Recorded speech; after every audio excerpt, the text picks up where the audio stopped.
It's all on the line today. The last spot at Masters Tokyo is up for grabs. So hello and welcome to Day 4 of the VCT Americas playoffs. We're coming to you live from the Riot Games Arena in Los Angeles, California. Dash here once again joined at the desk by Bala and Mimi to break down the two high-pressure matchups that we have taking place on the stage today.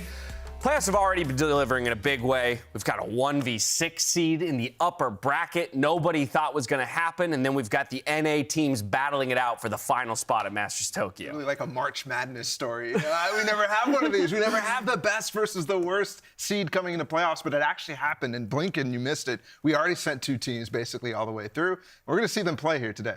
And for Energy and Cloud9, it's crazy to think that only one of those squads still has a chance left to make it to Tokyo. All of us were so sure going in that those two in Loud were going to be the teams. Everyone expected it, and playoffs have already broken those expectations. Let's take a look at the bracket, see how we got to where we are. The playoff bracket has shrunk down to 4 teams. Today's first matchup is the upper bracket final between Loud and Evil Geniuses, the 1st and 6th seeds. As we were talking about, their spots for Tokyo are clinched, but now they're fighting for the first America's crown. And then it's the lower bracket semifinal between NRG and Cloud9. A win punches your ticket to Tokyo and brings you to the lower bracket final tomorrow. The loser will have to prep for the LCQ all the way in July. Yeah, it's really brutal to have to be kicked all the way off, to have your hopes dashed in that way. But even before that, starting with this upper bracket final, it's so important for these teams. Even if you lose, you have that second chance, but winning there gets you 2 bans in that grand finals, put you in a huge advantage to maybe take home that trophy. Yeah, and while in the grand finals in general, that kind of gets flipped on its head and it doesn't matter so much, it really does matter a lot. To have 2 bans is crazy,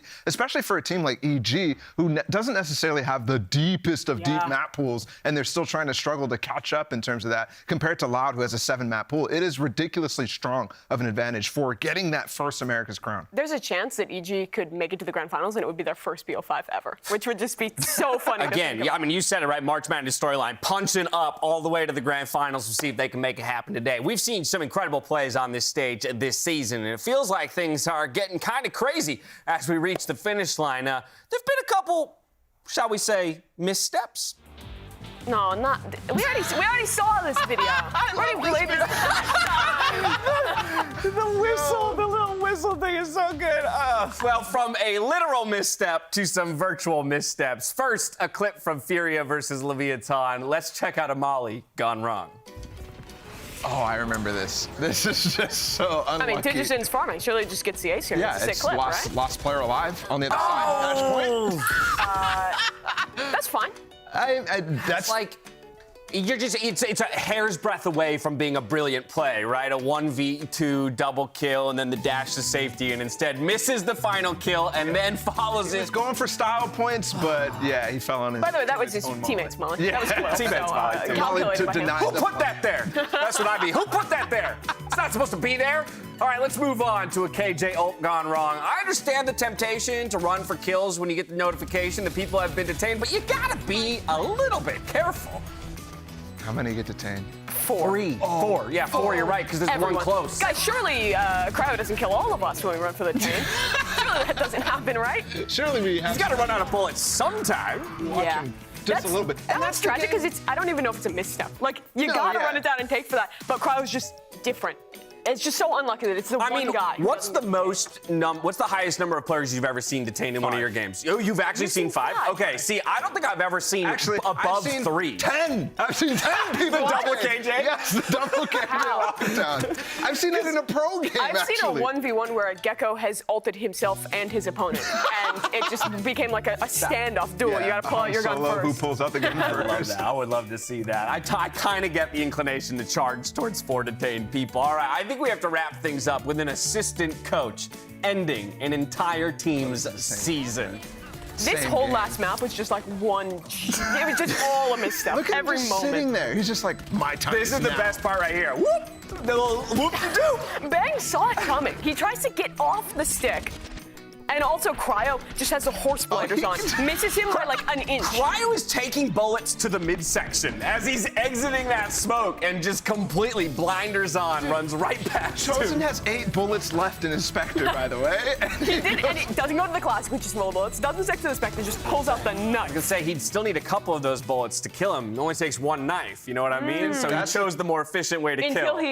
Until the player defusing isn't full HP, and then he right-clicks him and gets up and gets shot. That's the worst situation as a player. You're qualifying for playoffs, map 3, match point. We got it. Bro, 100 Thieves is never, ever forgetting that moment in their entire lives. It's just so that's a daily or a nightly nightmare. Definitely replaying for them for a very long time. Sleep paralysis demon. They can't get rid of him. All right, well, all throughout playoffs, make sure that you use the hashtags VCT Americas and VCT so that we can feature you on the broadcast a little bit later on. We're going to step away for just a few minutes. When we return, we'll break down our first match of the day, the upper bracket final between Loud and Evil Geniuses. We'll see you then. Dude, remember when I got the knife kill in our premiere game, though? I did the same thing. I'm basically chosen. Great. Aparece bem, que é isso? Olha a mira que o Cauã teve ali pra 22 abates. And Ethan's just holding the dugout right now.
Welcome back to the VCT Americas playoffs and our upper bracket final between Loud and Evil Geniuses. First, let's talk about EG, our Cinderella story, a team that got into playoffs on the back of an MIBR assistant coach knife kill.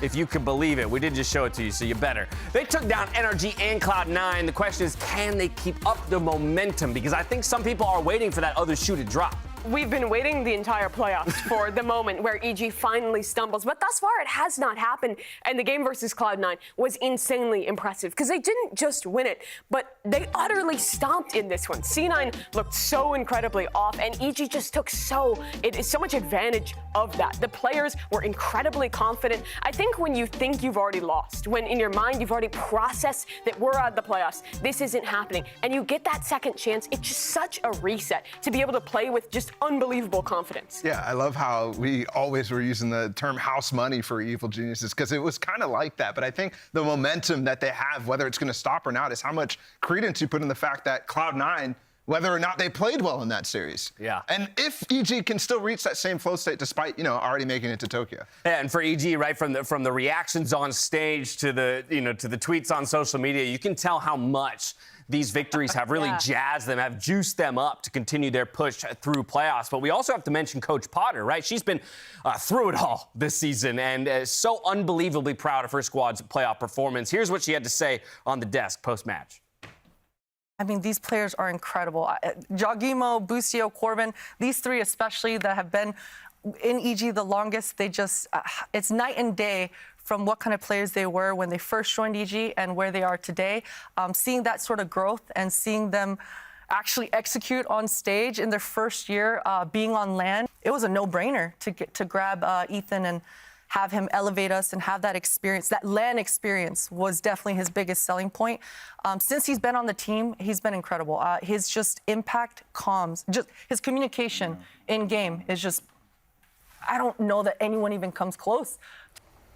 Absolutely high praise for all of the members of her squad, and high praise needs to be given to Potter herself, the target of a lot of direct criticism. If you're going to throw criticism at her at the low points, you've got to be willing to laud her in the high points for the team as well. And this is where the project has paid off for EG. This is the team that people were clowning on for the 10-player roster, for the decision to bench BCJ, but it has all paid off now. They've made it to Tokyo. They're making it through the playoffs. And really that question is, how far can you go on house money? Is it enough to beat Loud? Yeah, I think she has a big task ahead of her, though, because it is the first seed of Loud coming up, and you have to find a way to remotivate all of your players here, because you've already achieved something that you thought you couldn't. You thought that was literally impossible if you didn't even make it into the qualification spot. But now as well, how do you do that? I don't know if it's an easy answer for a coach to solve with, as she spoke about, is somewhat inexperienced players at this level. And I think even with that win, they were shocked with the result. When Potter came in and we were talking before, to her before she got on the desk, she was just saying, like, did that look as easy to you guys as it looked to us? Like, she was shocked that they managed to not just pull it off, but do so dominantly. They've broken even their own expectations already. And so while the team is riding high on their slew of victories so far, Demon One, who was an integral part of EG's resurgence, on his Twitch channel, he revealed he wouldn't be able to attend Masters Tokyo. Look at his reaction after the win over Cloud9. I mean, this is like the biggest win of his life, and he's just, you can see the realization on his face. Yeah, I mean, just the entire time. I mean, and he has been the real deal. I think everybody has been convinced by him. So it's heartbreaking to see him like that. I think the thing that I'm looking at, though, when I see those pictures, those images of him being, shook up after that game, I'm not seeing somebody come and comfort him and realize that situation. So for me, I'm looking at that and wondering how EG is going to reconcile that going into this game. It's such a mix of emotions. And now there's this question of, he's not going to be making it to Tokyo. Where do you find the motivation for the rest of this season? Because we've seen that EG, with being given this second chance, everyone was so fired up, excited. And we asked Potter about it, and she had the following to say, which is that in the next few days, they're going to be focusing on closing out the playoffs and trying to win the whole thing. The news about Demon One not attending Tokyo burns, but they've been preparing for it for the last few weeks and actually reformed from the reserve roster, who's been hungry to play Jet and who's been trying out the role in their scrims, will be playing for them at Tokyo. But really, they have to focus now on the present, on the rest of playoffs, not on that international event. That's crazy to me that they've been spending time already prepping for that in a situation that nobody thought was possible for them, and also taking some time away from prac for Demon One in the situation where he's still been farming. He's still been playing insane, even against NRG. That guy is crazy without the time even that other players are getting in the practice room. Yeah, stuck between a rock and a hard place, right? Having to prioritize either your domestic success or look towards that international performance. Let's go ahead and hear, though, from Demon One and hear what he thinks about his VCT Americas debut. My first contract in Valorant. I've been a pro for like a month and a half, especially at a tier 1 level. Just getting my feet wet and then making an international land in my first year, let alone the first month of competing. It was like incredible, insane. So super excited for that. Definitely a bright future for me. Love that mentality. Hope beyond all hopes that he can retain that, because I know it will be painful, right, to a degree, to watch your team compete on a stage that you helped them qualify for. But if he keeps that kind of head on his shoulders, as he said, that's 1 month into pro play. Dude's got a long career ahead of him. He's coming back for champs. Like, let's go, Like, he still definitely has that going for him, I think. And it's something to look forward to. And I think that's where he has to focus his attention today, because he won't be able to join them in Tokyo. Winning in the final yard here in Americas, trying to take home that trophy, beat Loud, continue this miracle run. If he can't do it for himself to make it to Tokyo, he can still do it to win with the team and for his teammates, to propel them, help give them that momentum into the international event, even if he won't be attending. And while we talk about how Evil Geniuses will deal with the loss of Demon One, at least for that portion of their season, I think it's important we move on to their IGL in Bustio, right? In the Cloud9 match, he was making all the calls, racking up plenty of kills, but he's going to have to maybe even improve on that performance going down the line. I don't even know how much you can improve on that performance, because to me, this was the peak of his season, right? Yeah. And he has been IGLing fantastically the entire time, but for me, I looked at him coming into the season, I was thinking he had a co-star role in the last iteration of EG, sharing some of that duelist role with Jogumo, and he was a beast. So to see him take a full step back into a more supportive role, controller and the Sentinel, it's been, I've been waiting for a pop-off moment, because you can still have that from those roles, but it just hasn't hasn't come until then, and it was really electric. And you love to see the pop-off from him. But in this game, I think what is going to matter is the calling, because he's going up against one of the GOAT IGLs of our scene in Sadak, a guy who's been to so many international events, has brought up so many new players into the fray. And while he's a young player himself, he also has the job on this team to help keep his teammates focused, to form everyone into a roster that can't just do these upsets, but can actually contend towards a title. So that pressure will stay applied. Well, Bustio leading the squad of underdogs today. We now need to move on to Loud. Our favorites here, a team that simply does not lose, right? Maybe they falter if your name is NRG, or perhaps once or twice if it's a finals. But other than that, they're pretty much good all the time. And they just walk up car ramps. No respect. They do what they move out of the way, SUV. There's no elevators for them? I guess. It's crazy, but I love that. But honestly, they have this level of confidence because they have not lost a regional tournament yet. And this is another one on their checklist that they're going for. They won everything in Brazil last year, new roster now, but they might end up going to win Americas too. That's just absurd. And their record in playoffs is insane. This team thus far has only ever lost 4 games in the playoffs, and they don't even really ever lose in groups either. The deeper this squad gets into tournaments, I think they are always stepping up to the level of play. You saw in the regular season that they were losing games here and there. It would require a comeback. It would be way closer than you expected, but already in playoffs, they have come out and shown dominance. This game against Furia, it didn't feel like Furia had a chance to make it into this game. They had great ideas. On top of that, all of the individuals were utterly frying. This is just a squad that does not slow down deep in seasons. Yeah, and you can count on your hand, one hand, how many losses they have in playoffs, and that is ridiculous. Over the amount of time that they've done it over, no other team can compare. It is ridiculously strong from Loud, and I honestly expect it to continue. By the way, 2 of those losses are in the grand finals of an international event. They don't lose early in events. It just doesn't happen. Fnatic and Optic. It's a terrifying opponent to step up against on a stage in a postseason situation. Now, one player that we haven't touched on too much during the playoffs specifically is Les. Normally the story is all about Aspas, but Les in particular, I think, is somebody that when he's on, that's what really can elevate this team to the next level. Yeah, I think EG has already felt that sort of wrath from Les, and I think you did see a bit of that in their game against Furia. He was insanely good. Some of the stuff that he is able to do with timing is fantastic and not really replicable by anybody else, but I think the biggest thing for me when I watch Les is when he's angry, you can tell he is going for things that he normally doesn't go for, and he makes it work over and over. And his mechanics are just impeccable. You see in each and every one of those clips, while he's playing the lurk, trying to find these weird timings, he's so good at visualizing where his opponents can be, particularly when he is on that lurk, and is always finding the punish. He's such a tough opponent to contend with, because if you ever do have a gap in your structure, you're trying to contend with the side execs that are so strong from Loud, he will always be that contingency plan to win out in the late round, take the clutch home for Loud, and he's on the same team as Aspas, right? He doesn't get talked about because everyone is so good. Yeah, it can be very easy to ignore some of the very talented players on this team because of players like Aspas existing. But for more on Loud and the Harbor Viper meta that they created, let's send it over to Wyatt, who's standing by at the telestrator. Take it away. Yes, hello everybody. Sorry I'm a little bit late. I just got here off my yacht, actually. I'm here to break down the game. So what we have here, they were just talking about Les. They were talking about the Harbor Viper. So we're going to check that out. Here's Les. He's actually lurking a little bit on the B site. I might be going through this. I don't know how to go back. Have you used that before? We'll move on to the next clip. Are you sure? Why? I got you. Hold on. Ball, yeah, somebody get this man some help. Okay, Ball, you're better with this. I'll explain what's going on. Do you want to look at the first clip again? Okay, yeah, let's do that again. I like it. A little impromptu breakdown, buddy. Wait, this isn't even the clip. Oh, you've messed me up. Wild. There we go. There we go. Perfect. Okay. Harbor Viper, Pearl. You've seen it before. Good comp.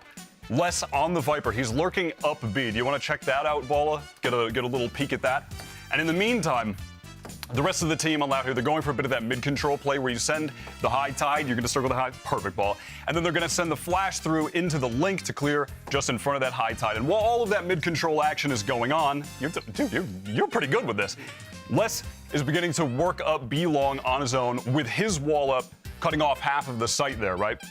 So he's creeping up. You can go a little faster, not as fast as me. And then it goes back down. He stands in the corner and then takes it down at the perfect time, completely catches Kesnet off, and is even able to get a second. Les has just been in unreal form this season, and one of the main reasons why that this comp works so well for them. And here, now they're actually on defense haven. You can see Aspas has the op set up over on C. Meanwhile, on A, they're about to actually send in their Viper's pit from Sadhak. You can see him rotating into the site, and he's going to pop that pit to take control of short, which is going to put Lev in an extremely uncomfortable situation here. They don't really have anything effective to actually clear that out with. They don't have the Sky, no dog. So they want to try and rotate back to C, but boom, you run into the Aspas op. He's able to get one, and now immediately, Lev, they're unsure of where to go. And now they want to start rotating back to A with a little bit of presence up long. They feel like, okay, maybe we can go from long A into the site, right? Aspas even manages to get a second there. And then while they're doing it, Sadhak with this pit, which, by the way, you can push anywhere down in short here, Ball, if you want to show that. You can hide on the box in the little corner. You can push up into the cubby long. I mean, this is just an insane Viper's pit from Sadhak, right? That insane pit from... Can you zoom out? All right, perfect. And then while they're going in for this long hit, rather than playing this in maybe a more passive way, keeping control of the pit, waiting for rotates, immediate aggressive play here from Sadhak and Kaozin. They flash through the cloud that Sadhak had put down, completely catches off Lev, gets them the win. They are just the goats with this comp. They invented it. They're the best with it. They are just way too strong right now. And Les specifically is just in unreal form. So, you know, not bad, you know what I'm saying? Well executed, boys. Well done, well done. I love that breakdown. Thank you so much, Wyatt. Wyatt will be joining us throughout the day to help break down the series as they play out. I think one of the things that jumps out to me there is that Les is doing all right. Oh my God. That guy's rigs. Well, he did say he came from his yacht, so he's adorned in all kinds of bling. What are the 5 fingers? That's what he's. Yeah, okay. Is that what it was? You should be thankful. I will say what's cool about that breakdown is it quite literally illustrates Les playing to the name of his role as a controller, right? From the beginning, controlling the movement of his opponents, right? By putting certain obstacles in front of them and funneling them towards the firepower on the team. And that's one of the things that is so interesting to me about Valorant, right? Is okay, it's nice if you're the duelist and you're fragging out, dropping 30 kills on a map, but you also have to be set up to find those kills, and that's a great explanation of how he does that. I'm going to cut off the one angle that I know you're looking for. Boom, send you down C long to find the awaiting op of Aspas. What does he need us for? I don't know. This guy's got it. I'm learning. I'm learning all this from you guys. But this is where, when we're talking about Bustio, the real test is. Because as an IGL, it's so easy to fall for that. Loud, as you guys were illustrating, does a great job of making you feel like you have a gap, but instead you're walking into Aspas's op, or you're walking into the 2 controller and Sentinel utility on the other side. Mid-round against these guys is so difficult. Situations like that, you just feel suffocated. You're like, okay, I go in this direction. I can't go in that direction. I don't even know what is in that pit because I've never seen it before, because we're playing against a comp that we've never played against. Yeah. And on top of that, you go back and you have to deal with so many other people. I mean, there's just so many situations that you have to deal with, and it's really hard. And even if Loud are playing the same comp, they're always adding new things to it. And that's difficult because already we saw these 2 teams face off, and it looked like EG were going to get something done. They won a map on Split with great prep, and then it went to Pearl, and they got 13-0'd by Loud. And this is the game where we were watching and we were like, Loud is a team to fear. This is one of those games where they get angry, like you were talking about, and look unstoppable. It's the 3 gears of Loud, right? Map 1, it's like, okay, they're kind of coasting. It looks kind of okay, They're still owning, but they're coasting. You can tell. Cruise control. Yeah, and then there's against NRG where a team just comes out and looks really fierce against you, and they're like, okay, I'm just going to go to bed. We can go play. We're still going to get first seed. It doesn't really matter. Whatever. And then there's the angry side, and I think, honestly, they've activated that in 1 series in playoffs and also have done it to EG before. So what's the lesson? Don't awaken them from their slumber. Do that. Don't awaken them. Kill them in 2, please. Yeah, you need to do that. But I think there is one positive to walk away from that. After the 13-0, that's when EG's season turned around. They won 3 series in a row. It looked like they learned a lot from that. They switched their Pearl comp. They changed up their ideas on a lot of map. They gave Demon 1 the jet consistently to make him more comfortable. And they started looking like the EG that is now making a run in playoffs. And if that EG could take a map off Loud, play them so close to getting a 2-0, I think there is a chance today that they could play them close again. Yeah, shocked them a little bit and catalyzed them into the team that they are today. Now, social media can sometimes be rough on a pro, but you can't let the haters get you down. That's why we decided to show our players some sweet tweets. japonês, né? Mas traduzindo aqui, falou que DGzinho, né? É o duelista que mais assustador agora, tipo, no momento. Cara, eu acredito muito nisso porque eu tenho um estilo de jogo próprio. Eu identifico muito como uma personalidade agressiva no jogo. É algo que eu consigo fazer muito bem. Fico feliz com esse tipo de comentário. É isso. Ethan putting in the Nate performance. You know, it's a little kickback to CS. That used to be my username, or my gamer name, whatever you want to call it. So I think that's from the regular season when I was kind of owning. Cara, esse momento foi muito da hora. Acho que foi na vitória do jogo anterior, se eu não me engano. Eu gosto muito das Pinhas, é um cara que passa muita confiança e é um cara muito parceiro também, então é sempre muito legal estar dando um abraço de amigo nele. Ele é um cara muito legal. O meu ace que eu fiz no final do jogo foi... Eu fiquei muito feliz de fazer isso. Eu tava falando até com os meninos esses dias atrás que, pô, o controlador é muito difícil de fazer um ace. E hoje eu consegui fazer e, mano, foi muito da hora. Quebrei e foi uma jogada muito da hora. Mano, o jeito é que, mano, o Kalil é muito bobo, mano. O Kalil, ele fica fazendo graça pra mim, ele ganha... Mano, literalmente, ele ganha um round, tipo, ele ganha um clutch, aí ele olha pra mim, tipo, meio sério, querendo rir.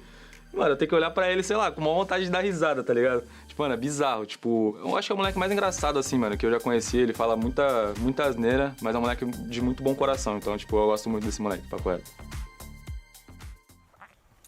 It's important to share that love and appreciation to all of our pro players who walk out there on stage every week to entertain us. So make sure you keep doing that. Include those hashtags VCT Americas and VCT. Now, we are minutes away from Loud and Evil Geniuses taking to the stage, so don't go anywhere. We'll be right back to break it all down.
Welcome back to VCT Americas, where we're only minutes away from game time. So you know what that means. The whiteboards are out. It's time to get some predictions out on to the field.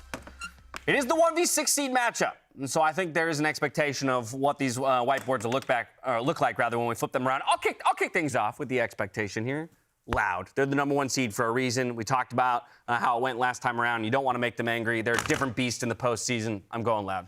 Playoff Loud does not lose. I just can't in good conscience predict against them. I think EG's been good. I think their prep work has been solid. They have an extra day to do it versus the other games in playoffs. But there's just something about these guys when they get deep in tournaments that they just win everything. And now Ball can tell us why we're both right. I'm a big Loud fanboy. I really am. So his alt account is called Osbus Fanboy. It is. I'm sorry, wait a second. What is that? What? The Evil Geniuses logo. No way. That is not the Evil Geniuses logo, though. It's a good, no, there's a solid, that's solid effort. I respect that, but tell me why. I want to know more why you put that on that whiteboard. You guys make solid arguments, but I don't care about arguments. Evil Geniuses is the 6th seed. They shouldn't be here anyways, and it would be so cool if they went all the way. And I honestly think that they have a chance. More of a chance than we would have had if we put them all Loud, because honestly, like, my head says Loud, of course it does, but I got to go with the heart here, because this is a really sweet story. I would love to see it, man. It'd be so cool if they made it all the way to the final. You know, I respect it because, as you mentioned, a lot of of people didn't even expect them to be in this matchup. So, hey, they've been shirking expectation the entire way to this point. We'll see if they can do it once more. Today, we will have our top 3. It's Loud versus Evil Geniuses. It's NRG versus Cloud9 to follow that. There's still one spot available at Masters Tokyo. Day 4 of the VCT Americas playoffs starts right now.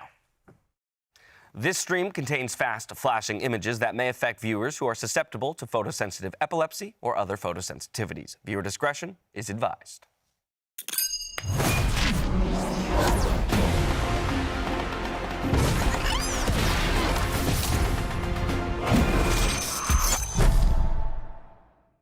This is do or die for a lot of these teams. It's a culmination. Who's going to be going to Masters? Quer finalizar esse cara? Vai contra outro! One enemy remaining. Who's that? The knives in his hands and 4 kills. If there's one thing we've learned about VCT Americas, is that there's always a chance. Ei, Jesse! Faz o Calil, olha ele! Calil! A double swing coming across, and Victor! Oh! The trigger discipline to let up the 2 and a spike.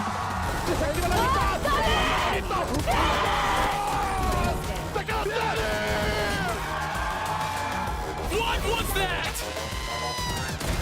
He's got it down to 1v1. Oh my God!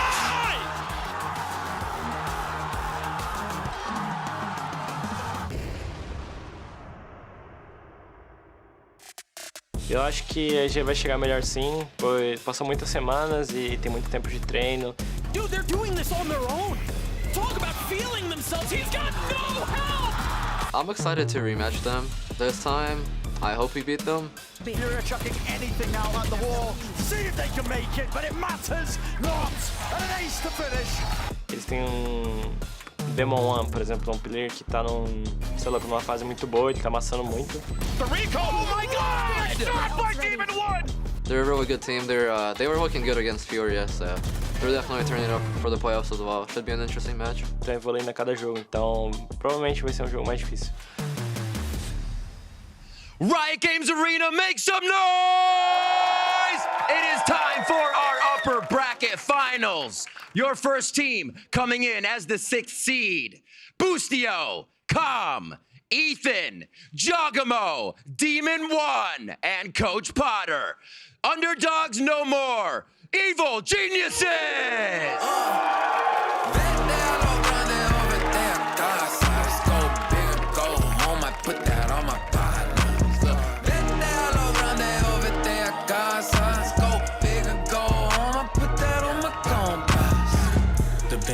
The fans are with me, the enemy coming, I can't protect them. Another one shining, another one diamond. I live the victory, I'm never dying. I've been at the top, made it straight from the bottom. I never give up, and so no one can stop them. No one can stop them. I picked it up in the wood, I could drop. Never get a check from the blood and the sweat manifest what it means when you gotta be the best. From the red to the set, put the body in the bench. That's muscle what it takes when you want a big flex. Never knew the taste of defeat. I'm the king in the street, know the taste of my feet. Kissing the ring to the beat, yeah, I had to go big, now the price ain't changed. E agora a seleção brasileira de aspas, Les, Sadak, Kawazin, Twist e o Coach Frod. Eles são os atuais campeões do Champions e primeiro colocado das Américas. Recebam a Loud!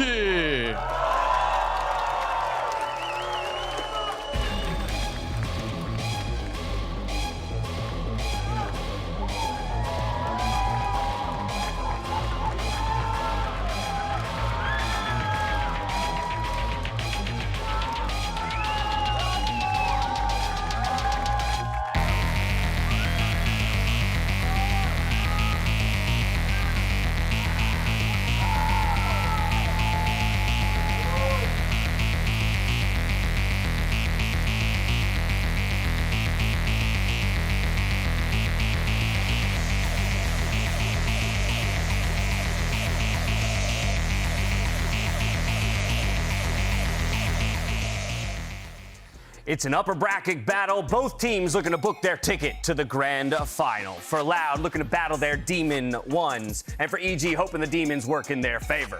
EG has defied expectations thus far. No one thought they would be in playoffs. No one thought they would win their first game. And no one thought they would be here. Now it's another impossibility that they have yet to face because Loud does not lose these at home in Brazil. They did not lose a single domestic match, and they're looking to continue that trend into Americas. But the question is if EG can continue their Cinderella run. Yeah, I mean, both of his teams have dominated on their way here. And obviously, EG, it's more of a surprise than Loud. Loud, you expect it. You expect them to be able to coast to this position, but they did so in dominant fashion. Now, Evil Geniuses, however, did so in dominant fashion when you didn't expect it, when you least expected it. So who knows what's going to happen? I think everybody consistently has been underestimating because the opponents on EG's side look so fierce. So let's see if that trend continues. Yeah, we know it's going to be a titanic effort for Evil Geniuses to overcome our #1 seed in Loud, but maybe let's talk a little bit about how they can approach this series to get a different result than the last time they went up against each other. I think the first thing is keeping the same mental idea of the game that you went into this versus Cloud9. No one expected you to be here. You've already processed the fact that you've lost, that you're out of playoffs. Now you're heading to Tokyo. You can't let that add more pressure, and you can't let remembering that 13-0 add to it either. Wow, and they go out and ban Haven. EG has been kind of floating their bans a little bit, experimenting a little bit more, but I'm wondering if they get punished here on Lotus or if they actually are able to bring out something really nice on Lotus, because we really haven't seen Lotus from either team for quite some time. And Loud continue their playoff trend of banning Pearl, which means they leave Fracture open for EG, and this has been an incredible map for them. This Sova composition that we initially thought could be a bit of a gimmick has continued to succeed against top teams. And for map #2, it'll be Loud taking us to the Heineken 0.0 Ascent, on which they have been stellar thus far this season. So, Ball, you had mentioned Lotus, but Evil Geniuses, given the opportunity, they're removing it from the pool. Yeah, and I'm surprised to see Loud not try to punish here, but I guess it makes sense given their trend so far in the regular season and honestly into playoffs here as well. They don't really want to show the maps that they haven't played too often, so Binds, Lotus, those sorts of things. Bind has been floated many times, but we just haven't seen Loud play it yet. So as of map 3, I expect it, or see if Loud can actually still obscure it by the end of the day. And Loud have not played that map thus far, and there are still questions around what idea they will take to it. For EG, they've been playing that double duelist comp, and they had a close game versus NRG, and have just come off stomping Cloud9. So while they can't prep for Loud there, it is a strong map for them. Because I'll be honest, I think this gives EG a decent shot, right? Just forcing Loud onto a new look, at least on this stage. Of course, we have to believe that Loud is ultra prepared to come into a map like that. And as we've talked about them kind of being a meta-defining team, that's where even more so I would wonder if they start to warp the way that teams even think about Bind if they bring out something new. But of course, that's map 3. We got to make it there if we want to see what Loud has in their arsenal. We start out on Fracture, EG on the defensive side, Loud looking to attack. Interesting. They're running something along the lines of the FPX comp that some teams have continued with this year, but it's been a lot more rare to see these Viper Omen comps. And this is a crazy variation. Aspas on Neon. We've been waiting for a switch up away from the double duelist for a little while for Loud, because Sadek, honestly, while he's a great player, he's an IGL, and that doesn't necessarily bode well when you're playing in that fast, high-tempo role with Aspas paired with you. And I've been waiting for Aspas to play something different other than Jet all season. Normally, EG's their preparation for their opponents is what has given them an advantage in these games. Now they're going to be blindsided by this choice, and the question is, how well can they adapt against this new composition? We are ready to kick off this upper bracket final, so we have one thing left to do, and that's send it over to your casters. Here's Bren and Sideshow. Thank you very much, guys. Yeah, let's get to it here. It's the blue team versus the green team, the #6 seed versus the #1 to pave our way to the grand finals here in the Americas. Josh, what a battle we've got ourselves here. And it starts on Fracture, which is a map that EG are 5-1 at this season. They look incredible. Split, they look incredible at it. They've got their own combat. It's no longer a gimmick. The desk was saying it. It's got ideas behind it. And Loud haven't showcased this since the lock-in finals. Yeah, and it goes further than that, too. Loud Map 1, we haven't seen them play it all Americas. Loud Map 2, they're undefeated. Loud Map 3 on Bind, we haven't seen it at all in Americas either. So there's two things here. One, that element of the unknown, but also Loud finally showing some compositions and some strategies, some maps that we haven't seen from them. They are finally showing their full hand here. And Aspas on Neon is a big difference. He's been playing Jet permanently all season long. Let's wrap it off the rip. Fast lane. Carves up into the site now into 2 sections. They're going to be taking this one. No opposition. Bit of that early damage and all that spam. Look at it. It's knocked a couple of the Loud players down low. Still able to get that plant down.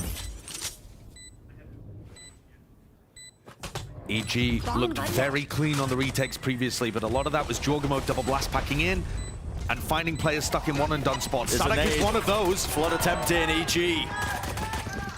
Leading the charge of Ethan already taken out the opposition. Stick onto the defuse. Ethan's already got half on the stick onto the defuse. Where's the util? Anything to stop this? It's not in sight. And the kills. They fill up the feed of green. EG, great pistol round win here on their map pick. We've seen before that EG don't even need to win the pistols in order to take big scalps. They did that in the game against NRG, but that's a great start. That showcased why their retakes on A have been so clean. They isolate a player on site, that's Sadak, take him out, and then there's a recon dart that goes through the smoke that just causes havoc to all the other players. Loud have got to be ready for these recon darts. They're pesky, they're small. Com has a billion different lineups for them. And unless you're ready, they're gonna cause carnage, they're gonna trigger trap plays, and they're gonna allow people to push for free on defense. No one else is doing this. No, it's something that's purely cooked up by EG. And, you know, when does a composition evolve from gimmicky to just, you know, the standard? Well, it's when it starts winning more. When it actually starts getting the results under it. 5-1 currently, EG. Trying to make it 6-1 in terms of their record this season. Good start to begin with. Loud going for the Carmen Core approach. A lot of sheriffs purchased. See if they can do any significant economic damage. And holding quite slowly. You know, their composition is going to want to go very quickly in some of these rounds where they execute, despite not having the Brim online. That Viper Wall is going to substitute.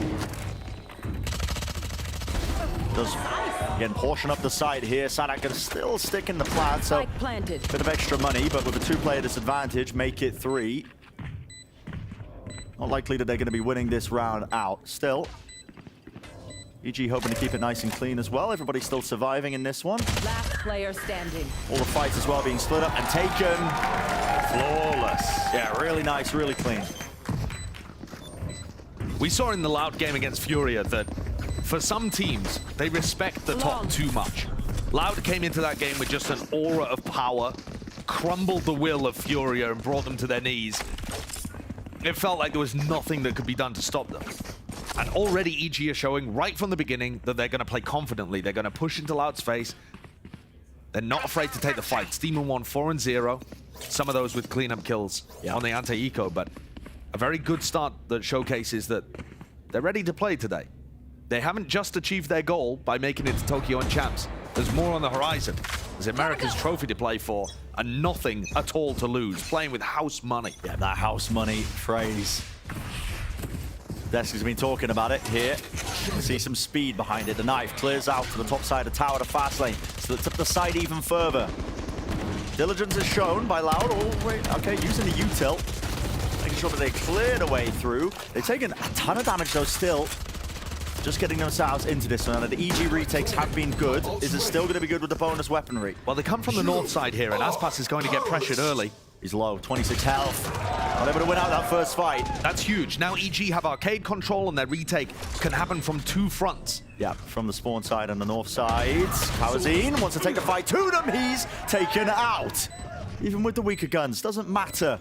Still.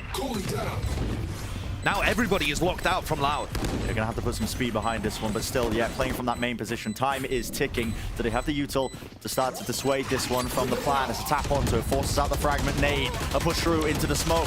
Bustio trying to make the most of that one. Spraying down with the Phantoms, but everybody falls.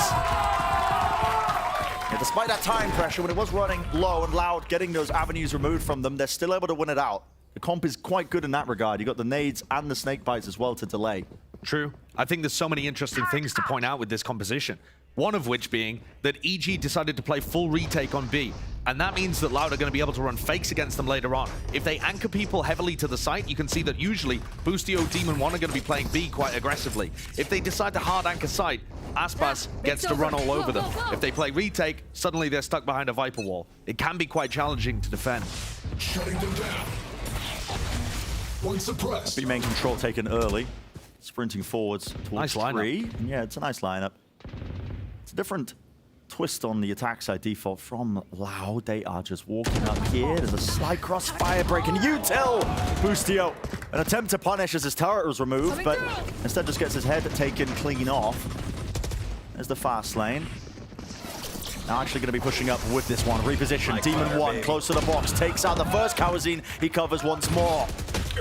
In that safety feature, just holding the flank now. EG attempting to put that pressure in a different direction once more with the flash there. Snakebite means that nobody can move forward and past it though, and Loud understand how important it is to hold this space. Triple faced up. Nade and stun is good, actually sets out EG. Should be able to win the fight or at least be favored, but a Paranoia again rips it way across. Time running low now. Kills falling, Com last one left. I love how Loud do exactly as you say there, reading that push over towards Tree. Com is going to have his hands full doing anything, and I think saving would be the correct option here. But I love that idea from Loud. They recognize that EG are going to go for those retakes by flanking heavily, and Loud have 3 players ready to collect over by Tree side. Very aware team.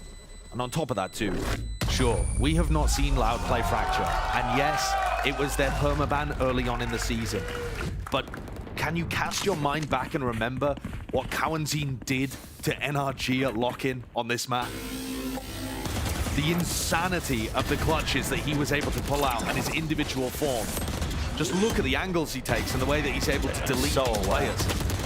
If Kawazin's on his game, EG are going to get pushed. He's looking locked in today. Snappy in the replay.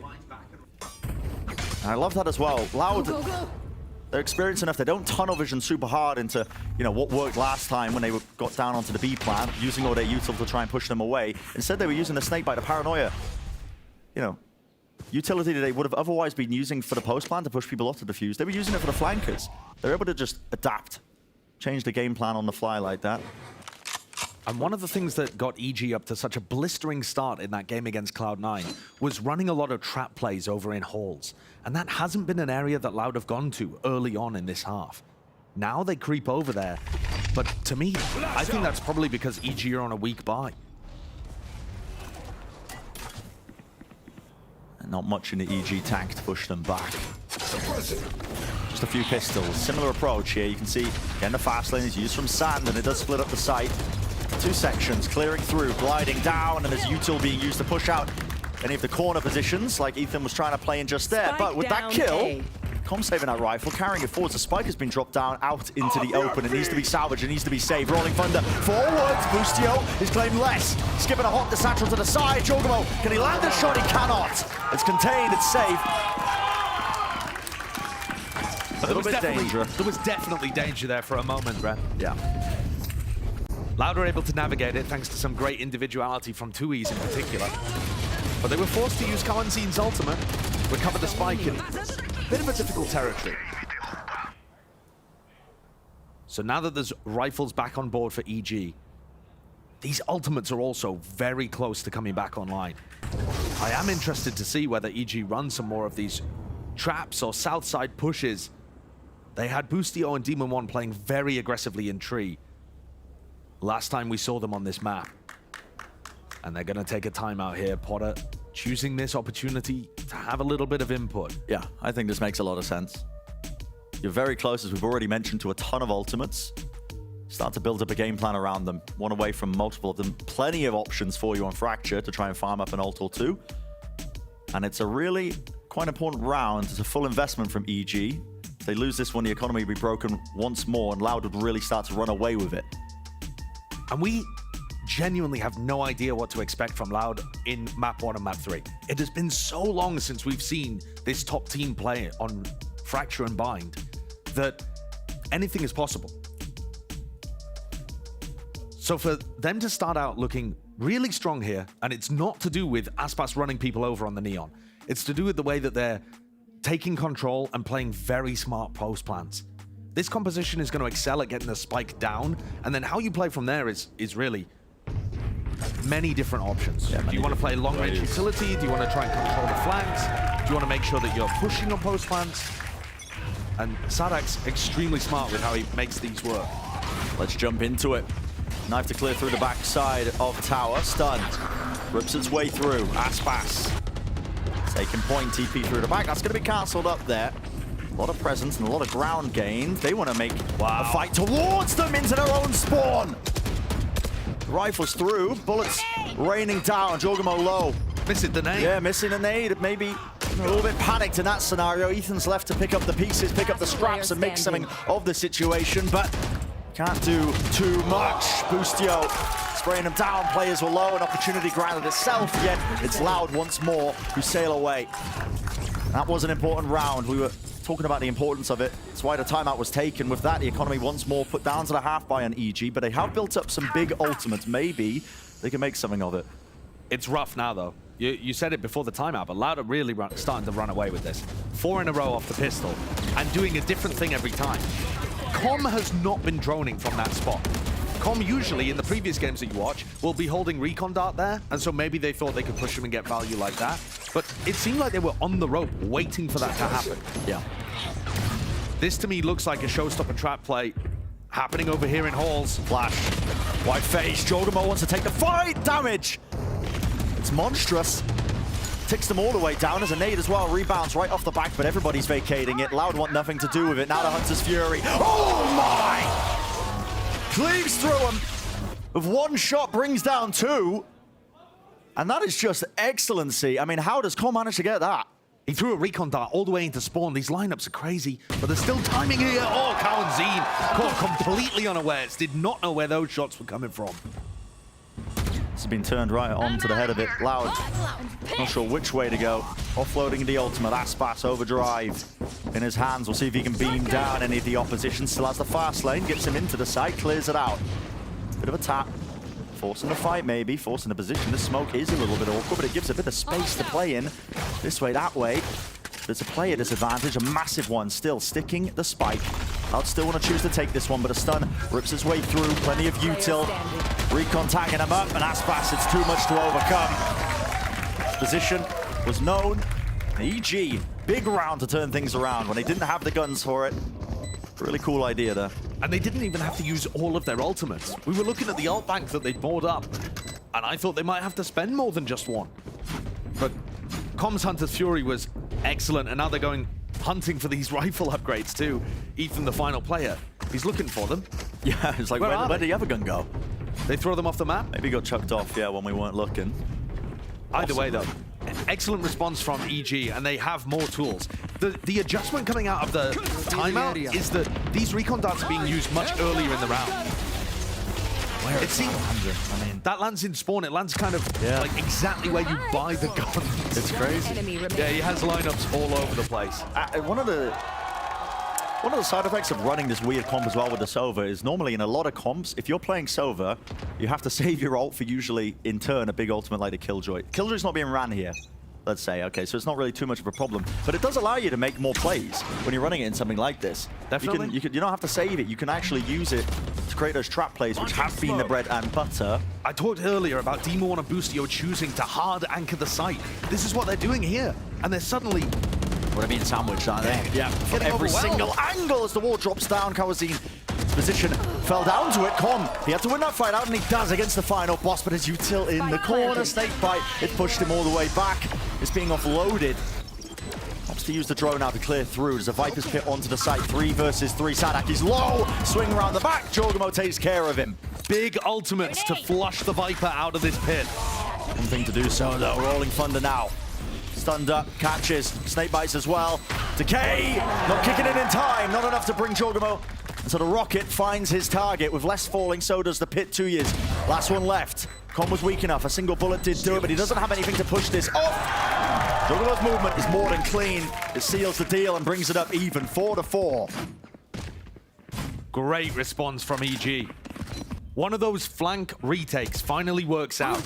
Loud had committed a lot of players to the site in order to play inside that pit and kind of control that area of the map, instead of trying to stop the flank retake from occurring. So EG finally used pretty much the last of that large ult bank that they bought up, but they do force a tactical timeout out of Loud. Like I said, Brent, coming out of the previous timeout from EG, one of the things I noticed was Com using his utility much earlier. It felt like the game plan in the first, I think, about 6 rounds was that he was saving the recon to try and counter Aspas on the sites. He was trying to use the recon so that Aspas had to stay inside of his walls. And what you've seen more recently in these final couple of rounds that they've picked up is that he's using them either to set himself up for an ult or using them early so that the defenders on the other side of the map can push, and then he has his drone and his shocks to play off individually. There's going to be a lot of those kind of timings. It's a weird situation for EG to be in. They haven't played against a comp like Loud. This comp is quite odd as well. I mean, we haven't really touched on it. It's odd on both sides, right? But the double controller that gets ran, you know, the Omen, the Viper, we're no strangers to it. Throughout the history of Fracture as a map, it's been played a lot, especially by, you know, EMEA teams. It allows you to really take map control quite slowly. But when you throw the Neon into the mix, along with, you know, the KO and the Breach, those initiators are able to really increase that tempo at a moment's notice and add a bit of urgency into it. So it's a quirky comp, you know, it messes with the timings a lot of what you might expect. The things that you're missing are the stim beacon, the ability to put down the brim smokes immediately, and any level of flank watch. So that's why they're mostly having to hit the sites where the Viper wall is. This time, looking quite different. Not that EG have been stacking the sites where Viper has been playing. No command rips forwards. Sweeping suppression now, no abilities to be used, and it gives Loud control of the site and the plan, so they get themselves into it. And Les's job here is to stay alive. Here. EG clearing, and Les, does he opt to take that fight? It's so important. Com clearing all the way through, and how is Les so aware of these angles? Just knows it was being pushed. Aspas helps him out, swinging through, and so Hall's still controlled for them. Paranoia rips down with 2 players left standing. EG forced to retreat, forced to back away, save the guns, keep it into the Nexus. No longer winnable.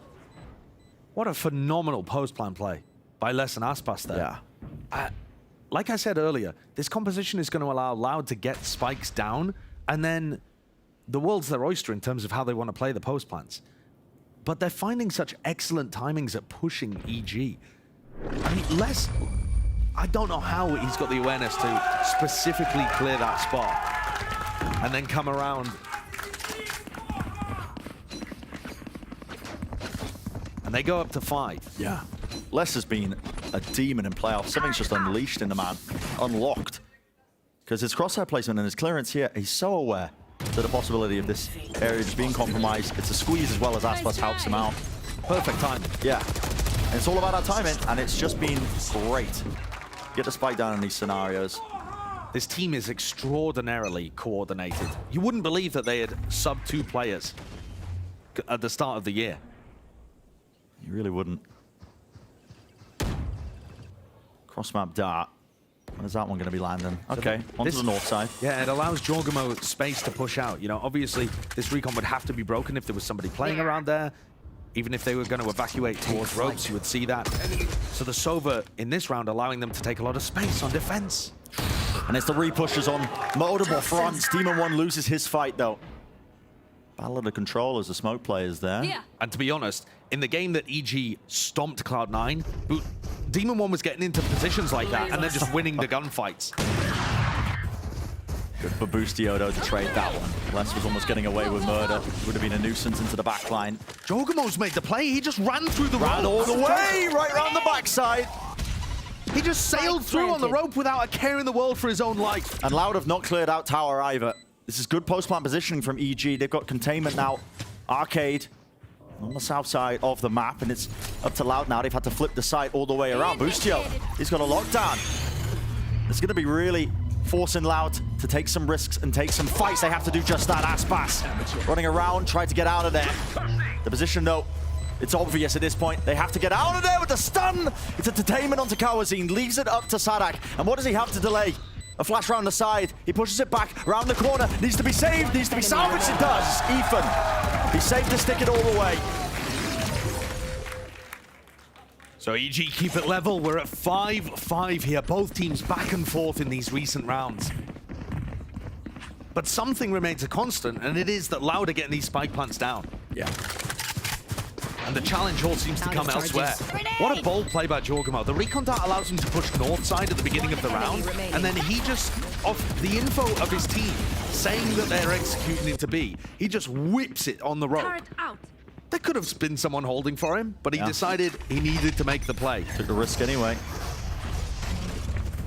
Even. 5 to 5. Again. Ball's raised up. Points out the side this time with the overdrive. Aspas clearing out towards Dice. There were players playing there. Post-plant position. Now off to it. Spraying it down. Bustio. He moves forwards. 3 to his name. And he is just carved open. A chance of success, a chance to win the round. It's all but sealed up. Nade around the back towards stairs. They're smoked off. They cannot see a thing. And do they have the util to push them back? Jorgamo pushing through onto the smoke. A bit of spam onto it, but half onto the fuse. Now that pressure's still there. Snake bite. Is it too late? No way! The bullets land.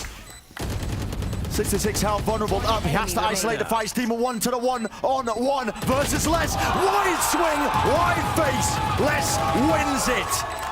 How have they pulled that one back from the brink of defeat? Bustio has got to be feeling utterly gutted about that one. But Les does everything. Even the kills that Tuiz was getting through the smokes, set up by the snakebite, they're vulnerable. So Tuiz only needed to land a fraction of the bullets required. Look at that. The snakebite goes out, vulnerable applied onto Com. Just makes it so much more consistent that you're going to be able to deny the plant from, or the defuse rather. What a play. And Les has been getting the better end of these players so consistently. Demon 1's only got a sheriff in this round. He's their star fragger. It's the final round of this half. Stuns are forwards, sand control gained. The site is theirs once more, so Loud able to set themselves up, and the post plants have been good. What are the adjustments from EG? They don't have control of any other area of the map. They're all coming from the spawn side. Drone pushes it forward. Aspas goes down to Demon 1. And that's a great shot. What a shot to find. Paranoia though. It's going to be let loose, let rip as soon as the first sign of utility is used. And now the Rolling Thunder pushes them all the way back, but I don't think there's any sort of connection. It's 4 versus 4. The time is running short now for EG. Moving down, Kawazine. Plenty of util. Flash now round to the corner. Connects. Multiple targets blinded up. Just trying to make the most of this one now. Facing with the weaponry. Demon 1 almost pulling off a miracle. But before the clip can really get unleashed, well, that's 7 to 5. Loud. They maintain a very narrow lead. That's an incredible final round. I mean, there was so much happening there. How is Demon 1 getting 4 there? We did not see it from his perspective. There was so much pressure coming out from Loud. It looked perfect, and then Demon 1 just takes out the sheriff. He almost wins that. That's the power of this fragger, this rookie that's joined EG, and yet they are down at the half on a map they're 5-1 on this split. Yeah, well, that's it for the first half. Let's send it down to Barlow, who's got a telestrator to take a closer look at round number 3.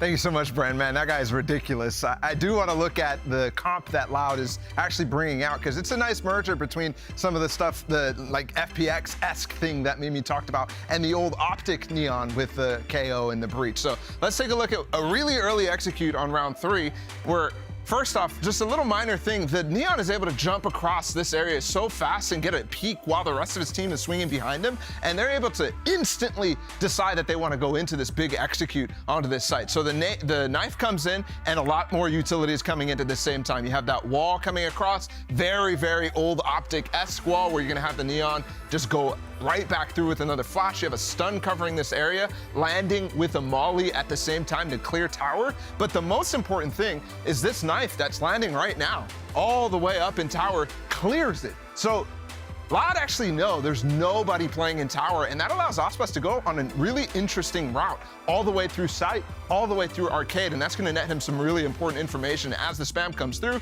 he does end up exploring into arcade, and we'll go catch up. He'll see the actual north side push coming out from Jogamo, coming out from Ethan as well, and that allows his team to fall off of site. While they've lost one of the post-plant util pieces of Kawanzin as the breach, they've got the rest. And because of the information from Aspas and the information that they had about site being completely clear, they're able to really hit this phenomenally with the post plant. There's just a nade coming in. There's also an orb on top of default, which you can see on the mini map. That's really causing all the decay. It's so hard to push through the smoke that EG actually put down, and you can see all of the kills just come in really, really easily. So the focus that Loud had on that B site led them to a situation where EG was struggling to kind of figure out how they can get into it, but it still ends up in a very, very close half. So I'm really interested to see how this goes on Loud's defensive side. I'll send it back to the casters. Brendan Sideshow. Thank you, Bala. Yeah, I mean, the adjustments and adaptations that were being made in the post plants throughout that as well. We've ended up at this 7-5 half now. I really do hope it continues because we're just seeing layers on layers to it, man, like a croissant or a cake or an onion, whatever you want to use to describe it, Josh. I mean, it's just been fantastic. Also want to point out that Loud were permabanning Fracture at the start of this split. So this has been worked on for a while, and you can see the rewards here. They're going to be on the defense side 2 rounds up, but EG could equalize it with a nice pistol here. They won the first one. But EG have got to be favored on map 1 out of all of the maps that are being played nuts. today. I mean, they've used no util. They're just walking into B. Some sort of read here that they could just gain control of it.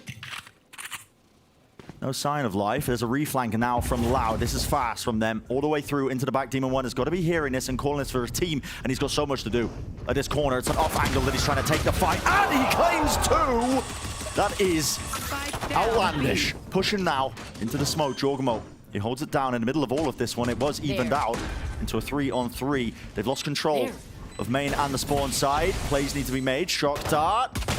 Almost catching. Nade now as well to set it up, but 2 years from behind. Paranoia. He's got it. Latching onto the 2 targets. Nearsighted. Calm, actually. Not going to be blind in this. Still has his dart as well to play this as the fight starts to get taken. Up to the top, broken quickly. Bustio going for this reflank as well. Kills need to be found, and Com's going to do just that. Damage was there. Bustio alive in it. It's a 1v1. Both players low, both players weak. Less is sticking into the smoke, gets off a bit. Onto hard, but a shot lands. And Bustio finds another pistol round for the team. That is such a close round, defined by tiny margins. Demon 1 taking 2 out in his off angle over towards Tree is fabulous. And then obviously Bustio winning the 1v1 towards the end when Les had many opportunities to swing through the smoke and potentially land 1 more bullet onto him. It would have only taken 2. I mean, it is razor thin margins between these 2 teams. But like I said earlier, Brent, I'm not sure that that bodes well for EG. This has been the map where they've been dominating everyone else. And what is this? There's a party happening on the B side. It's a full stack. Everyone looking towards Arcade. EG with the same contact play. It's spotted. Stun, let loose, let rip into the smoke. There was an attempt there by Sadak. It was a trap play. He had the held Sheriff re-swing. Les is like, I'm taking a fight, whether we got util or not. There's no reaction from the EG players holding elsewhere, though. Demon 1 is not moving an inch forward. They don't know it's a full stack yet. Last repeat. Jorgo needs help. Jorgo needs help right now. He's being overwhelmed. The rifle's there. And a flash as well to push them back after shot. Kawazine, none the wiser to that one, just standing right into the path of it. He got stunned by Ethan. Reflank, Aspas! Lands it. Bustio didn't know what was going on, and these upgrades are now exchanging hands here. Loud. Lose the pistol round, but they've come right back out with their own answer. And this is so dangerous. Demon 1 has not heard anything in halls the entire round, and yet EG still don't want to commit to it. There's still a player, I think Tui's, that they haven't accounted for. They knew Les was over here, they knew Aspas was over at B. 30 seconds left. And yet EG don't want to quickly take space. They've waited so long that Aspas with a bulldog is hovering at Dish. Yeah, and they're concerned. Demon 1, you can see him holding the smoke. Just in case somebody's close, pops out of it to disrupt that plan from going down, but it does. In the end, control being gained, upgrades in their hands. Loud are going to try and make the most of this one, but see how this gets played out now. Last smoke getting dropped down into the site. Ever so slightly splitting it up. Ethan misses the first shot, dropped down in the confusion. Trying to take the fights towards Aspas. He's unfortunate. It's the recipient of a plenty amount of bullets. Smoke's blocking the paths. This way, that way, 2 years. Too much to do. And so, whilst dangerous, EG, they do get that second round. Should have been an easy one for them, but it was made painful. Extremely well held on, though, by Demon 1 and Ethan, making sure that they were playing together, that they couldn't get isolated. Dusted. And also some nice shots. I mean, remaining. Demon One's Guardian one tap there onto Les looks clean too. So they save a Guardian and a Vandal into the round. I believe one of their players only had a pistol too, so they can afford that extra Phantom in Bustio's hands. But it doesn't look great. And they're going to keep it a bonus. Not forcing up around the guns. Out have done that damage. Now grouped up here, EG. It's going to be that 4-1 split now towards the B side. Most of the presence being showcased over towards Arcade. Fragment nade. Just to buy a bit of time. Jorgamo disrespects it, moves forward, 69 health. Now running him down! Snake bite! Doesn't do enough damage. Bustio try to follow up, and he is caught unaware. Lesto is being pincered, sandwiched off to the side, into the side. Jorgamo does well to trade. But this reflank attempt from Loud, all three of their players now grouped up towards main. They want to now start to move forwards. Stun onto the 2. It's an impossible scenario for Com. Have to unleash all sorts. And so Aspas. Central player there towards that retake. Takes the defuse on top of it as well to get his ult online for next. He will do in the end. And yeah, Loud with better weapons and a nice flank retake idea end up winning that round. It feels like we've had so many situations, though, on this map where Demon One is holding a flank, and I'm holding my breath because I don't know whether he's going to get 1, 2, 3, get killed immediately. It just comes down to these aim duels, and so often Demon One's good for them, but on the other side of things, I feel like I'm watching Cowanzine and Les in particular just hit the cleanest of shots to stop those kind of moments from occurring. This looks fast with a stun and a push. Out through tree. Oh yeah, it's a fight taken, isn't it? There's that flash over the top. Aspas not opting to use his ultimate at the beginning. No overdrive in his hands, just actually waiting it out. If they spotted something, maybe the fight will be taken. There's less set up. Beautifully done. The wide face by 2 years as well. Baits out that positioning. 3 players left standing now, but the site is gained. So plan for EG. Nade, they want to fight through spawn. Right into the grass. Sadak. Well versed in that one. Any sort of aggressive plays that happen, Ethan has got to just come up with miracles. Nade almost bringing him down, 7 health, and the Smarty overdrive. The damage just tickles him. Just the win would have been enough. And Loud win another one, Josh. And this one is major because while EG were taking a bonus in the prior, this is going to put their economy back down into the dumps. And Loud now really start to extend the lead. You take a look at the replays here, I'm not sure quite how this goes so well for these 2 players. Tuiz and Les play that situation on a double dry swing so perfectly. If you're looking to improve your coordination with a teammate that you duo with in ranked or whatever, take a look at how they make those swings work. A little jiggle at the start, one going very wide, one going short. There was no utility to set that up. Yep, but all attention placed on 2 years, and Les is able to just take out the 2 players. Pure movement and mechanics. Here's that same util combo. It's dumped into them, facing them. The fight taken with a nade, though. Cowanzine trying to support Aspas, who's pushed all the way up deep as well. Another stun, rattled off. Now the ult offloaded. Showstopper, the rocket. It sails its way across. No targets to be found, but the kills are there. And Sadak and Les are the last 2 standing. Make it just Sadak, not for much longer, man. I mean, this is just explosive. What blistering pace from EG there. I believe the opening kill, presumably Jorgamo's nade rolls down the stairs because Cowanzine's not unaware enough to just stand inside a raise nade like that. Demon One hits another insane sheriff shot. I feel like half of these we haven't even caught on camera because why would we be looking at the player with a sheriff? Yeah. And yet Demon One is simply delivering time and again. And now the tables flip completely. Where it looked like Loud was going to stretch out a lead, now EG with rifles and a major ult bank in hand. The pressure is on Loud. It was over in the blink of an eye. Be careful when you're paying attention to Fracture. You never know when these rounds are going to be over. In the first 15 seconds, those brawls that take place. And here we see it. It's Loud on that back foot. There was a chance for Les.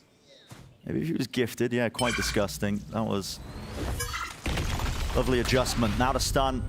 Fault line round to the side. Aftershock to punish Com, who was droning, but he gets out of there. And this 3-player aggression towards A-Halls has been a serious theme of what Loud have been doing. And EG have chosen to deal with it by just containing in the early round and then moving over towards B. Loud have already got the read, though. They're going to be here.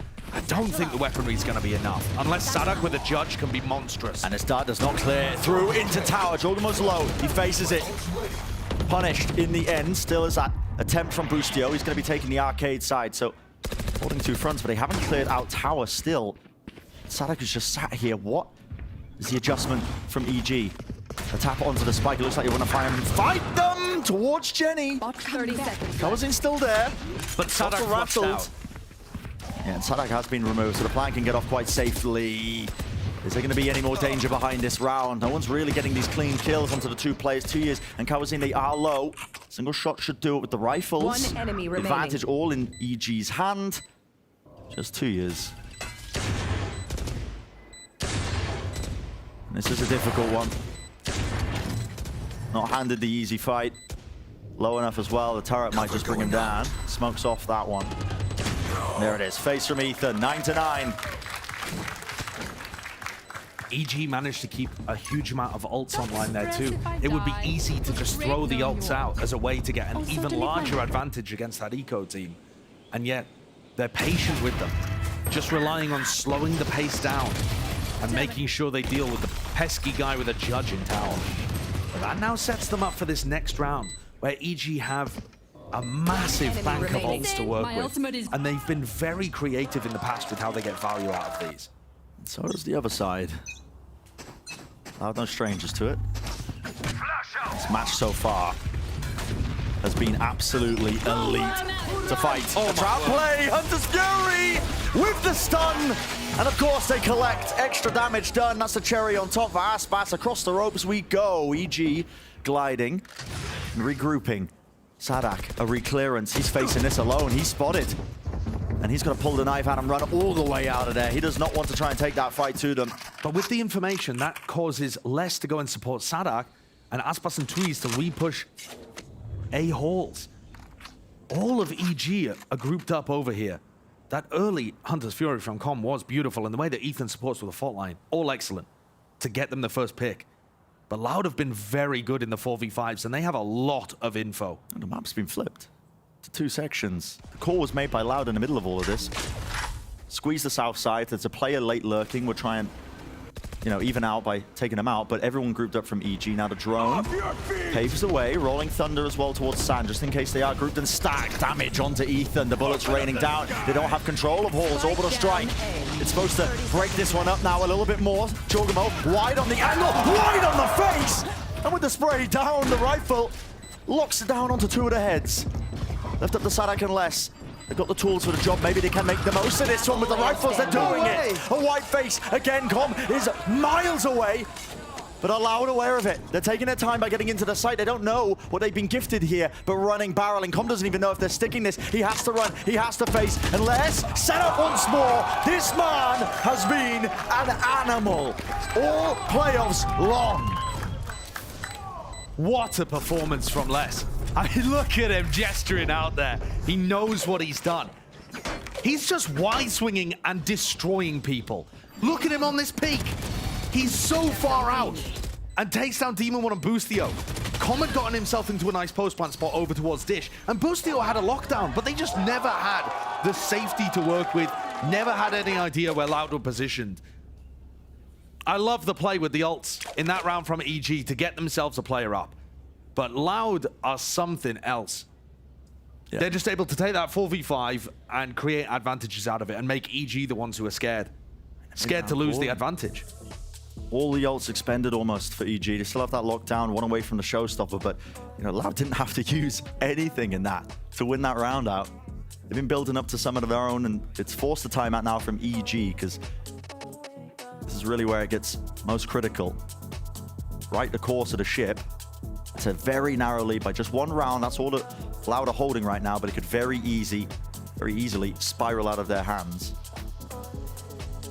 EG have been on such a Cinderella run in these playoffs. Just take a moment and think about how we even got here. With MIBR being forced to beat 100 Thieves for EG to even get in, we heard Potter on the show say they thought they had slim to no chance that they were going to make playoffs. And it feels like with all of that pressure just relieved from their shoulders, it was a free run. They've blistered through the upper bracket. And in some sense, it feels like they are coming up against the final boss of Americas here. 6th seed against number 1 seed. And Loud crushing people up until this game. I mean, this one, it's a real battle. EG are bringing it. There's always that extra bit of help, I think, that comes with the idea that, you know, EG not expecting to really even be in this spot of playoffs, not even expecting that they get the chance to compete, to make Tokyo, to make champs, but they've done it. Arguably the hardest part of their journey, and now up against this final boss team of Loud. Chance to try and make their way into that Grand Finals of Americas to claim the top spot of Americas. This looks like a very default strategy here. Bustio is just gonna pop this lockdown. It's gonna allow them free control of the B site. No ultimates that can be used from Loud to deny this. They're not running a brim. You're exactly right, Josh. I should claim. Okay, that's dodged 2 years with the Omen ult. He uses it, evades capture. No command now. Rips its way through. 2 years does need help. Jorgamo, how's he found that one round? Spraying them down. Yeah. It's going to be 2 drop to the knees, but res back up again. So 4 on 4. Rolling Thunder available. Kawazin lets it loose. Now you see it. The ult advantage is really paying off, but it didn't clear Bustio, but the guns do. An attempt from Jorgamo to answer back. It's only traded, but quickly put in. It stops once more. 2 alive still. Flash connects. Out of charges. Even can't see much. Com still needs to maintain control of this angle. Diffuse being stuck as well. Who takes the first contact? The stun to try and set up the peak. Pushes him off of it. But the angle's still held once more. And Aspas, he wins it. Players low, does not matter. Loud. Looking in control of every single situation. Every twist and turn of that round. What a play by 2Es. The dodge on the lockdown is phenomenal stuff there. Phenomenal stuff. Using his ult, cancelling it in the perfect moment. And Demon 1 expects it to be completely free. Yep. Completely. One enemy remaining. I feel like this entire map has been defined by what people have been doing after the spike goes down. All of the skirmishes that happen in order to get teams into post plants, really, that's just the prelude. You can see the amount of rounds here from Loud just winning them on the retakes, just the diffuses. It's about that decision making. When the spike goes down, what areas do you fight over? And here's a bit of a task, isn't it? Skirmish. That's the first time that EG have tried to go quick up A halls. And they force out the paranoia early on. They've used that kind of pressure for Bustio to get close. Bustio Demon want to tighten in the net right now. Yep, trying to turn up the heat onto the players who are anchoring onto that B side. Doubled up into tower, trying to maintain control of it. I think Sadak got a jump scare there, didn't he? Was not expecting Bustio to be that pushed up. A reclearance, ever so slightly. They're kind of stuck. Here. Called for reinforcements. That's why 2 years is here. Viper's Pit is used. First signs of life now with the utility sailing their way through. Do EG still want to commit to this one? Even just sticking the plant down. Yeah, because they get into it. They threw a recon dart in there, so they knew that Les couldn't be peeking. No, couldn't be peeking, yet they still have control now of tower and spawn side. A play has to be made. Bustio, is he the man to do it? Fast lane, in his face, smokes. He's dodged it, off to the side, away! His gun was sticking through, I think. And it gave him the timing. Aspas rips away the chance from Bustio. Maybe do the most of it. Spike, can it be stuck? Can it be diffused all the way? They're not even attempting it, not for now, but they're just taking the fight straight up to Com. And he can't do it. Not alone. White face, white swing. That's Loud up to 12. One step away, Josh, from sealing away the map. A map that we have not seen from them in weeks. This entire split, hiding Fracture, banning it out, floating it towards the end, but never being required to play it. And now we see, against the best Fracture team probably that we have in Americas, EG 5-1 on this map. Loud are pulling them to pieces in this half. EG had 5 in the first half, got the pistol, won another couple, but the retakes, it's all been about the retakes for Loud. These adaptations from this team have been nothing short of excellent. In those little moments where just any sort of decision can change it. Part of the strengths of running the Omen on this comp, you can see it right here. One-way smoke. But EG taking the north side now, already Satchel them way onto the side. Ethan trying to make the most of this. He's being squeezed, he's being pressured, he's nearsighted, he's aftershock. He has nowhere to run, nowhere to hide. An attempt to save him. Round the back to the side there. Les is also just making moves. Holding down the Sam position. Bustio is trying to creep himself into a forward spot, into spawn. A face. 3-2-1 swing. That's what EG call here, but left now down. It's a 2-on-2. In the open, comms reposition. Was that spotted? Flash sails past his head, low enough. It's traded. Comes there immediately to answer. Has the recon. Against the side, broken. High ground position. Les has been demonic, and he continues to do so. Loud taking map number 1. A map where we knew nothing about what they were going to bring. We saw Aspas playing a brand new agent for him. And EG, 5-1, now 5-2. Dealt the loss on their map pick. Loud continue this supreme streak of excellence. And Les in the playoffs, man, has just been something else. Yeah, I mean, the guy's on 25 kills at the end of this series. It's just monstrous. His idea of where players are, the crosshair placement was all there, but most impressive, just Loud as well. How do you pull on a map you haven't showcased the entire time, and you make these kind of calls and adjustments? What does their bind look like? Are we even going to see their bind today? Yeah, who knows? Coming into the next map, really I mean, Loud are undefeated on Ascent. They are 6-0 on Ascent. That's going to be our next map. EG are no slouches there either. But Loud look like they're on a different level. EG are really going to have to bring it and turn up the heat. And when they're in this kind of playoff form, who knows? They're like a team possessed. They want that grand finals appearance. They want to claim that top spot in the Americas, but the series isn't over just yet. Stepping away, Dash and the analyst desk will break it all down for map number 1 and set us up for the rest of the series. Don't go anywhere.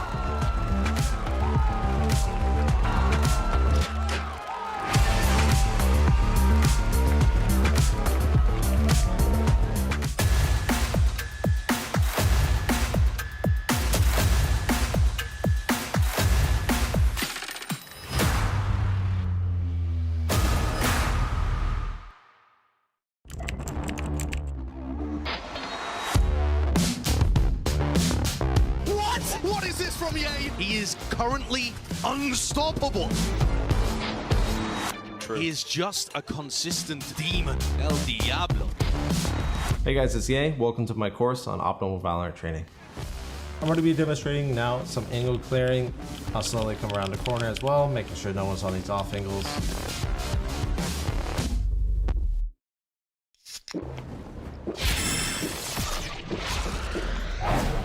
Red Bull gives you wings.